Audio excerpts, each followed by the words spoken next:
Hello friend, इस video में आपका स्वागत है। इस वीडियो में हम बिहार डीएलएड के हिंदी का एनालिसिस करेंगे। जो ये सेट जो है टेक्स्ट बुक का है। अगर आप डीएलएड में अच्छा प्रिपरेशन करना चाहते हैं तो आपके लिए सबसे ज़्यादा बेस्ट ऑफर है टेक्स्ट बुक से सेट मारना।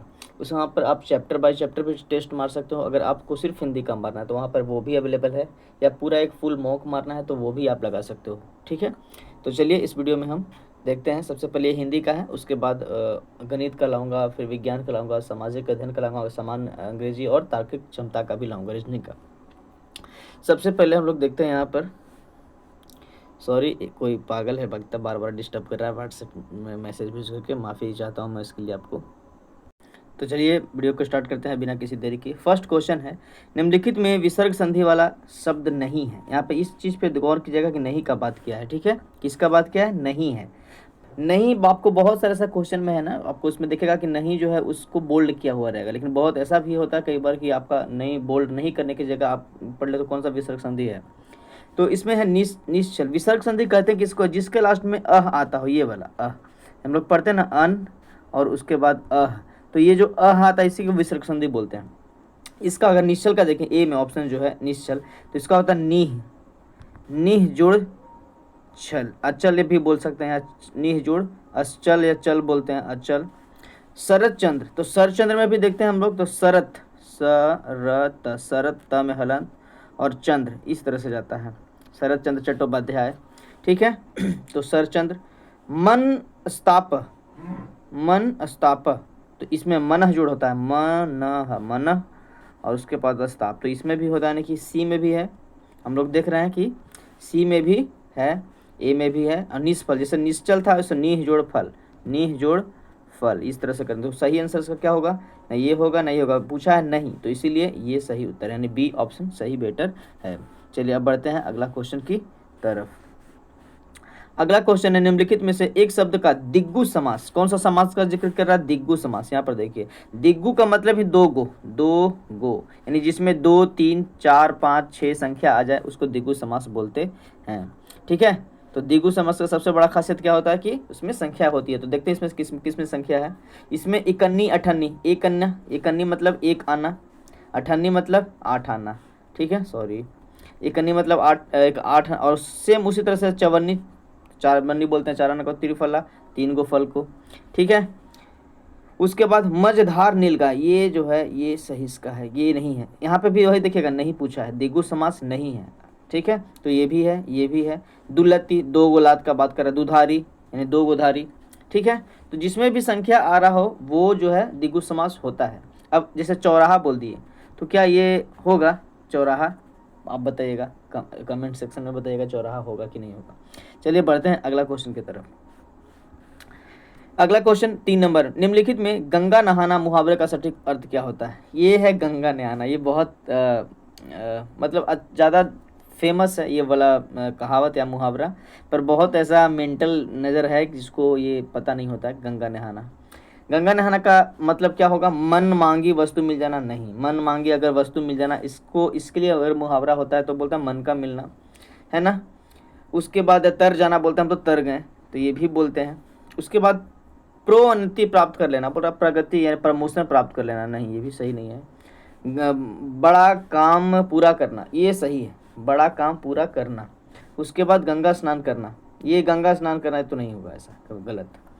तो बड़ा काम पूरा करना, जैसे हम लोग कभी बोलते हैं ना कि हम तो अब गंगा नहा लिए, ये अधूरा है, पूरा और भी होता है। चलिए आगे अगला क्वेश्चन की तरफ देखते हैं। निम्नलिखित में से गलत लोकोक्ति का चयन कीजिए। ठीक है, इसमें से पूछ रहा है कि गलत कौन है। ठीक, अगर गलत का हम बात करें तो गलत आप इस चीज़ पे पहले हम आपको बार बार बोल रहे हैं कि इस चीज़ पे ज़्यादा ध्यान दीजिएगा कि पूछा क्या है सवाल। ठीक है, तो सबसे पहले थूक से सत्तू सानना, तो ये कंजूस के लिए हम लोग प्रयोग करते हैं। जैसे कभी कभी होता है ना कि सब्जी बना रहे हैं, तेल कम दे रहे हैं, तो जाहिर से पता है कि अगर सब्जी में कम से मतलब मात्रा से अधिक भी नहीं होना चाहिए, मात्रा से कम भी नहीं होना चाहिए, तब बोलते हैं थूक से सत्तू सान रहा है। मतलब कि उस सत्तू सानने के लिए पानी होना चाहिए, लेकिन आप सोचिएगा कि हम थूक से सान लें तो संभव नहीं है, वो बेकार हो जाएगा। तो गलत पूछा है कि इसमें से कौन जो है गलत, तो ये सही है, ये तो जो है क्या है, ये सही है, इसका मतलब निकलता है। ठीक है, तो ये सही है। उसके बाद बंधी मुट्ठी सवा लाख की, इसका भी मतलब होता है बंधी मुट्ठी सवा लाख की। ये आमतौर पे हम लोग प्रयोग उसके लिए करते हैं जब भेद नहीं खुलता है और इज्जत बनी रहती है, तब के लिए हम लोग प्रयोग करते हैं बंधी मुट्ठी 1.25 लाख की। उसके बाद कहे खेत की सुने खलिहान की, ठीक है। तो इसका ये जो है हम लोग कहे खेत की सुने खलिहान की, इसका भी मतलब होता है, इसका मतलब होता है कहाँ कुछ गया है और समझा कुछ और गया हो।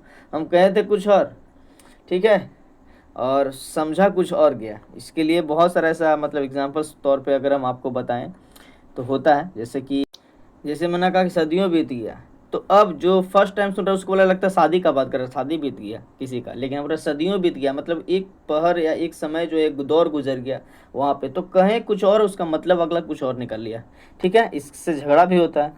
उसके तब हम लोग बोलते हैं कहे खेत की सुने खलिहान की। उसके बाद गांठ का, ये डी नंबर में अगर देखें हम लोग, डी नंबर में क्या दिया है, गांठ का आंधा, आंधा और आंख का पूरा, गांठ का अंधा आंख का पूरा, ये जो है यही है, यहाँ पर गलत का बोला था ना, तो यही है गलत, यानी यही है गलत, इसका सही आंसर ये होगा। कैसे होगा, आंख का अंधा हम लोग बोलते हैं आंख का अंधा होना, बोलते हैं ना आंख का अंधा होना, ये हम लोग पढ़े हैं, हम लोग बताए थे कि मतलब कोई चीज़ पास में हो हम लोग को दिखाई ना दो तब हम लोग इसका इस्तेमाल करते हैं। और आंख का अंधा होना, लेकिन गांठ का पूरा होना, हम लोग गांठ गांठ का, अब आंख का है, आंख से वो अंधा है, लेकिन जब उसको गांठ बांधने बोले तो वो पूरा बांध दिया, तो इसका मतलब उसके पास खूब सारा पैसा है, मतलब उसको बुझाता कुछ नहीं है बगलोल, लेकिन उसके पास पैसा काफ़ी ज़्यादा है, ठीक है। तो तब हम लोग बोलते हैं कि आंख का अंधा और गांठ का पूरा। तो हम लोग का सही उत्तर है ऑप्शन 4 यानी कि डी, ठीक है। अब बढ़ते हैं अगला क्वेश्चन की तरफ। अगला क्वेश्चन है, निम्नलिखित में से शुद्ध वाक्य क्या है, मतलब शुद्ध वाक्य का चयन करना है। मोहन बहुत मेधावी छात्र है, मोहन बहुत मेधावी छात्र है।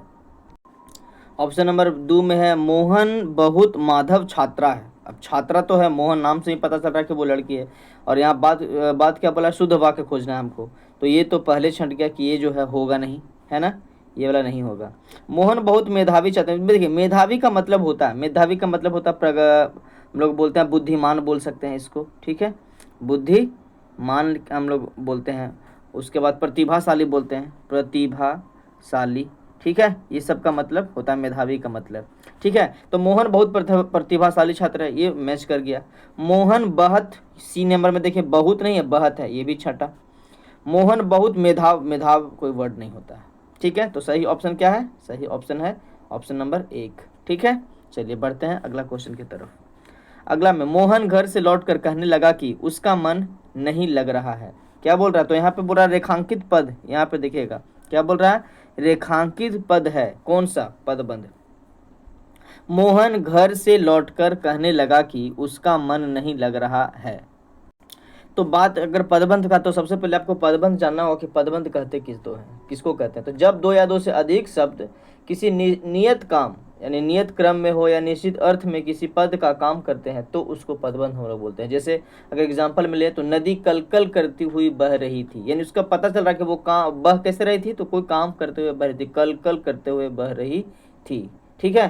तो पदबंध हम लोग जैसे पदबंध जो है वो 5 तरह का होता है, हम लोग नॉर्मल संज्ञा, सर्वनाम, विशेषण और क्रिया, इस टाइप का जो होता है। जैसे हम अगर संज्ञा का पदबंध का बात करें तो वह पदबंध जो वाक्य में संज्ञा का काम करे, ठीक है, किसका काम करे, कोई संज्ञा का। जैसे राम ने लंका के राजा रावण को मार गिराया, ठीक है। तो लंका के राजा रावण को, यानी रावण यहाँ पे क्या है, संज्ञा है, किसी भी चीज का भी नाम है, और काम कौन किया, संज्ञा पदबंध कहलाता है। संज्ञा का काम करे और संज्ञा किया भी, काम भी अगर देखें तुम लोग, राम ने लंका के राजा, तो यहाँ पे लंका के राजा जो रावण बोले ना, लंका के राजा रावण, ये है संज्ञा पदबंध, ठीक है। अगर विशेषण का बात बोले, उस घर के कोने में बैठा हुआ आदमी जासूस है, तो यहाँ पे क्या बोले, उस घर के कोने में बैठा हुआ, तो बैठा, उठना बैठना, घर के कोने में, कोई खास जगह का बात करें तो विशेषता बताएं, और क्या है, तो जासूस है, ठीक है। तो इस प्रकार का जब भी हम लोग वाक्य का प्रयोग करते हैं तो इसको हम लोग क्या बोलते हैं, विशेषण। विशेषण पदबंध में वैसा पदबंध जो संज्ञा और सर्वनाम की विशेषता दोनों का बतलाते हुए विशेषण का काम करे, ठीक है, किसका काम करे, विशेषण का काम करे। तो अगर हम लोग देखते हैं इस क्वेश्चन का, तो इसका सही उत्तर क्या होना चाहिए, तो सही उत्तर होगा ऑप्शन सी, क्रिया विशेषण पदबंध, ठीक है। क्योंकि यहाँ पे रेखांकित पद क्या है, घर से लौट कर, तो यहाँ पे हम लोग देखेंगे कि काम किसका कर रहा है, तो क्रिया और विशेषण दोनों का यहाँ पे काम हो रहा है। ठीक है, घर से लौट कर, लौटना यहाँ पे क्या हो गया, लौटना, जिसके भी लास्ट में ना आता है वो क्या होता है, क्रिया। ठीक है, ठीक है, तो कहाँ से लौट कर, तो घर से लौट कर, उसका मन नहीं लग रहा था। ठीक है, चलिए अब बढ़ते हैं आगे की तरफ। अगला क्वेश्चन, यहाँ यहाँ बैठा नहीं जाता। देखिए यहाँ पर क्या बोल रहा है, यहाँ बैठा नहीं जाता में कौन सा वाच्य है। अगर आपने वाच्य पढ़ा होगा तो आपको पता होगा, भाववाच्य, कर्तृवाच्य, कर्मवाच्य, या इनमें से कोई नहीं। तो सबसे पहले अगर आप वाच्य पढ़ा होगा तो आपने भाववाच्य के बारे में जानकारी दे दें। भाववाच्य उससे बोलते हैं जिसमें न तो क्रिया मेन हो, यानी प्रधान जो है न तो क्रिया हो और न ही उसका कर्ता, बल्कि प्रधान कौन हो, तो प्रधान हो उसका कर्म। ठीक है, बल्कि मेरे क्रिया का जो भाव है वो, जैसे क्रिया मतलब क्या, कोई भी काम करते हैं। तो यहाँ पे क्या बोल रहा है कि बैठा नहीं जाता, यानी बैठना जो है क्या, बैठना अभी बताएं कि जिस क्लास में ना रहा है वो क्या है, काम है। तो बैठना यानी बैठा नहीं जाता, बैठने में उसको दिक्कत हो रहा है, समस्या हो रहा है। तो यहाँ पर क्या होगा, भाववाच्य, यहाँ बैठा नहीं जाता। बोलने के साथ साथ देखिएगा एक एक्सप्रेशन होगा, यहाँ पे बैठ, अच्छा बैठना न, बैठा नहीं जाता। देखिए, तो ये जो जब भी ऐसा आपको वर्ड मिलेगा तो इसको आप एक अतरंगी भाव से भी देख सकते हैं। ठीक है, हमसे उठा नहीं जाता, सेम। ठीक है, हमसे खाया नहीं जाता, हमसे चला नहीं जाता, दौड़ा नहीं जाता। तो ये सब बोलते समय इस एक व्यक्ति का ना होता है, एक एक्टिंग भी करता है कि कौन सा भाव में बोल रहा है। ठीक है, चलिए अब बढ़ते हैं अगला क्वेश्चन की तरफ। माधुर्य गुण कहते किसको है, ये जानना बहुत जरूरी है। माधुर्य गुण उसको बोलते हैं जिसमें, मतलब कविता जब आप सुने तो उसमें हृदय में मधुरता का संचार हो, समझ में आपके, जब जो हृदय है उसमें एक नया मधुरता, एक सुकून मिले, उसको हम लोग बोलते हैं। जैसे बसो मोरे नैनन में नंदलाला, ये मीरा बोलती थी। तो जब ये बोलती थी तो उनके अंदर क्या होता था कि उनके नैनन में मतलब उनकी आंखों में उनका एक रुआब हो, जो नंदलाल बस जाते हैं, इस प्रकार से कि हर जगह हर चेहरे में वही नजर आते थे। ठीक है, यानी एक तरह से देखें तो अगला जब इस बोलना इस प्रकार से है कि अगला का हृदय जो है वो मोहित हो जाए। ठीक है, तो फर्स्ट में अगर हम लोग देखते हैं तो ये सिखा दो ना मधु कुमारी, मुझे भी अपना मीठा गान, कुसुम के चुने कटोरों से करा दो ना कुछ कुछ मधुपान। इसका सबसे पहले हम लोग अगर आपको माधुर्य गुण या ये सब पढ़ना हो तो आपको इन सबों का अर्थ का जानना बहुत ज़्यादा जरूरी होगा, जो कि संभव नहीं है। लेकिन कई बार इससे अगर हम लोग स्पेशल फैक्ट देखें ना तो ये कौन लिखे हैं ये भी पूछ सकता है, जरूरी नहीं कि ये भी पूछ दे। हालांकि इसका उत्तर जो है ये ऑप्शन सी है। ठीक है, क्या है, ऑप्शन सी। कंकन किकिन नुपुर धुनी सुनी, कहत लखन सन राम हृदय गुनी। यहाँ पर बात अभी क्या बोले थे हम कि माधुर्य गुण किसको कहते हैं, जिसमें मधुरता नहीं, हृदय में क्या मधुरता का संचार हो, जन्म हो। ठीक है, तो यहाँ पर वही बोल रहा कि जो राम भगवान है वो अपने मन में हृदय से विचार करते हुए लखन जी को बोलते हैं कि जो तुम इस प्रकार से बोल रहे हो, ऐसा लग रहा है कि मानो कि मदन यानी कि कामदेव जो है दुदुम्भी दीनी का मतलब कि वो जग जीतने के लिए डंके की चोट पर है, इस तरह से वो गा रहे हो। ठीक है, ये जो है रामचरितमानस से लिया गया है, रामचरितमानस के बालखंड से, और इसको लिखा था तुलसीदास ने। ठीक है, रामचरितमानस, ये याद रखिएगा, ये पूछ देगा आपको इस कि कंकन की किन उपधुनि कहाँ से लिया गया है, किसकी रचना है, तो तुलसीदास की रचना है। ये बहुत ज़्यादा इंपॉर्टेंट है, आपको भाव और जो बताएं।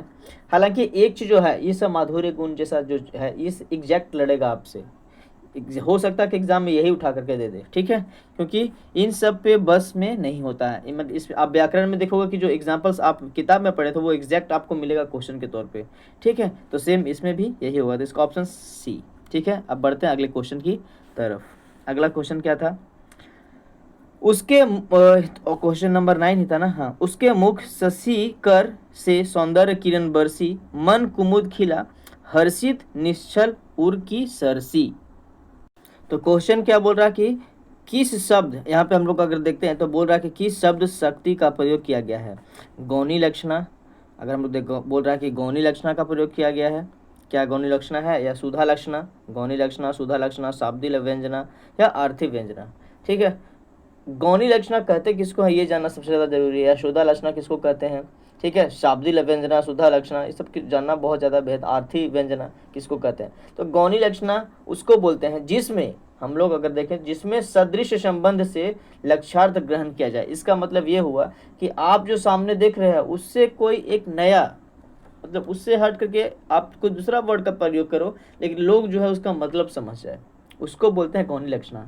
ठीक है, जैसे हम बोल दिए कि वह व्यक्ति हाथी है, तो इसका मतलब ये समझ में आया या तो उसके पास हाथी का ऐसा बल होगा, यानी वहाँ पे कोई काम किया होगा तब आपने इसका इस वर्ड का प्रयोग किया, या फिर वो देखने में हाथी के जैसा मोटा तगड़ा या विशाल होगा। ठीक है, तो मतलब उसके सामने देखने से आपको अंदाजा लग जाए कि अगला व्यक्ति कहना क्या चाह रहा है, ये होता है गौणी लक्षणा। ठीक है, गौणी लक्षणा, तो उसका सही उत्तर यही है ए, ऑप्शन ए है गौणी लक्षणा। ठीक है, बाकी ये दोनों गलत, ये तीनों गलत है।